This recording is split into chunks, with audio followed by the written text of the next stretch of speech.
congratulations on this film. What a powerful movie. I have not been able to stop thinking about it. It was so good.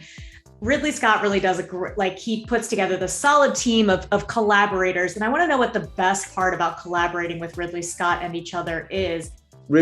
He's really open to, I can only speak for myself, but I'm sure the others relate to this. He's really open to allowing creativity into his world. So he's obviously a really creative and inspiring chap, and he's rewarding to work for in that respect. But what's really appealing as a composer is that he'd bring a movie like this to me, or The Martian or Kingdom of Heaven. These are wonderful. They look so beautiful by the time they reach me. The Martian, I remember being just staggered when I was watching. I couldn't believe this. I was going to get to score this thing. The same thing with Last Duel. I felt really, really fortunate and a little intimidated, I have to say. Because it's starting off is easily the hardest part. It really is. It's pretty difficult letting go as well, finishing. But a deadline will do that for you. Yeah, he's well inspiring to work for, and I feel very. He's got a bit of choice out there. The geezers worked with bloody Goldsmith and Horner and Zimmer and all these big boys. And somehow he landed on me. So while the sun shines, let's make hay. I don't take anything for granted. Yeah. Basically, I always feel so grateful and lucky to be asked, and it kind of stops there. I always get completely terrified at every project. It's so terrifying. And then we just have a great big briefing session, and I sort of go off from there. But his guidance is essential because he's very costume, he's very aware, he's an extraordinary inspiration. He'll just sit and draw a helmet or something like that. He has so many ideas. I am but a facilitator to his genius and his vision. I grew up on his movies, and I'm just fortunate to photograph them for him. It's great. It's absolutely great. Very visual, very cutting edge, challenging himself, challenging everybody around him. Very creative atmosphere. Yeah, I love that. So the greatest thing I loved watching this movie, and I can't wait to watch it again to find little more subtleties between the different POVs. And I'm curious for you three if there were any subtle changes that you made between the three POVs. Well, certainly, and what I was able to focus on, but it being in 3 chapters and the 3 main protagonists of the movie, I'd laid out some thematic material for each of the characters during chapter 1. And as we got into chapter 2 and into Jacques Le Gris' story, I was able to focus more musically on that, and likewise with Marguerite at the end. But we were chatting earlier about a couple of key scenes that in many ways could have been kind of throwaway scenes, like when, for instance, Carrouges comes back from fighting the Scottish, or one of his wars he's been away at, and he comes back in during the second chapter, or during each chapter, we see a slightly different POV of him coming back. And the third time, we see Marguerite has put on a special dress that she's made. And, he totally insults her in front of everybody else. But I think that's the power of this movie.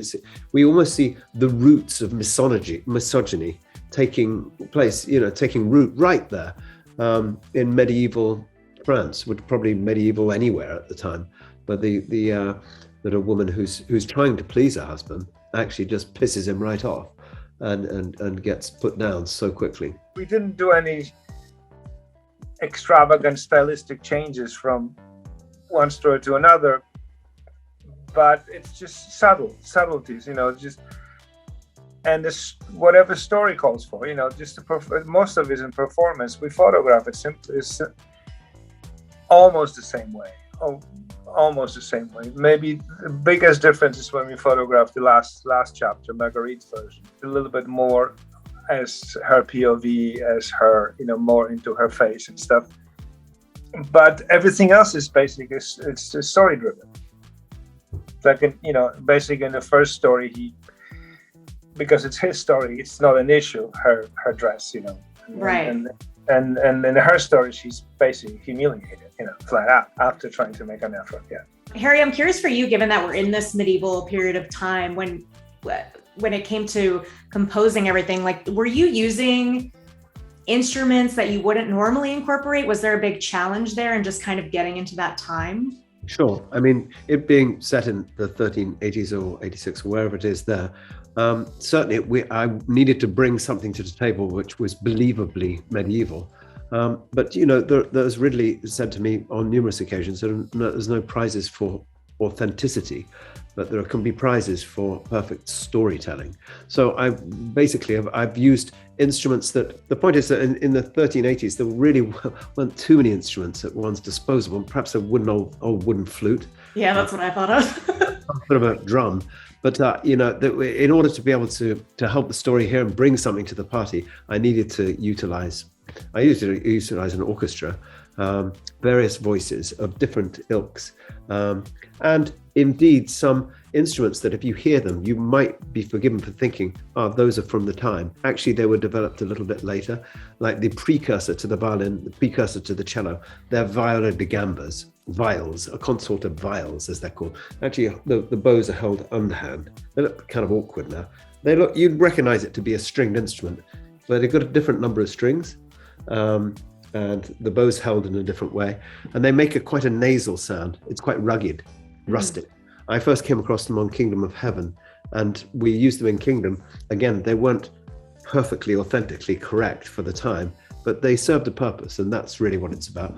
One of the guys, I think Janty said earlier, Ridley had said, this isn't a documentary, and it's not. It wasn't supposed to be documenting how things would sound at that time. So from a musical point of view, really, I'm just looking at trying to follow the arc of the story, and perhaps hopefully bring parts to the senses of the viewer that aren't necessarily up on the screen. Yeah, incredible.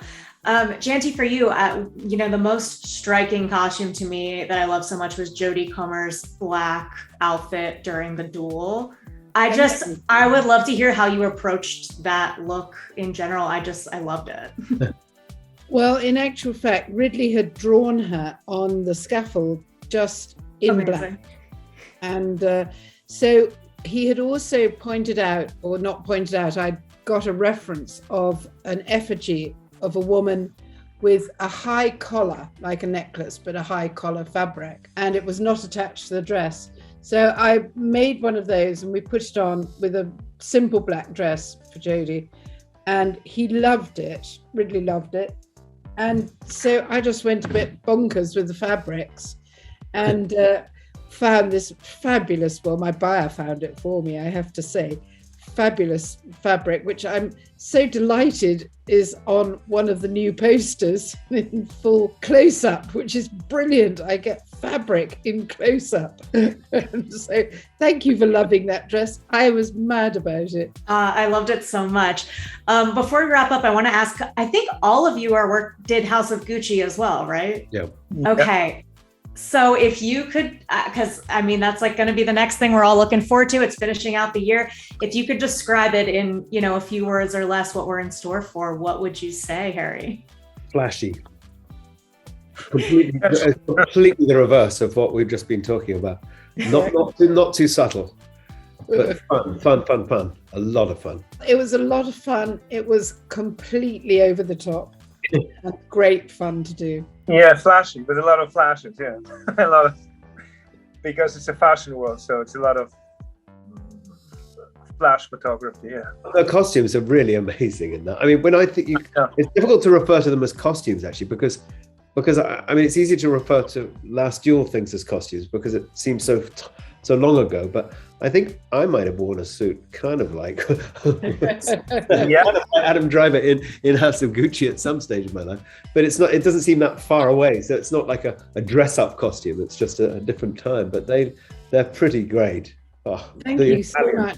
Basically, Ridley and I said, well, we know this era, we've been there. Right. Would you wear this now?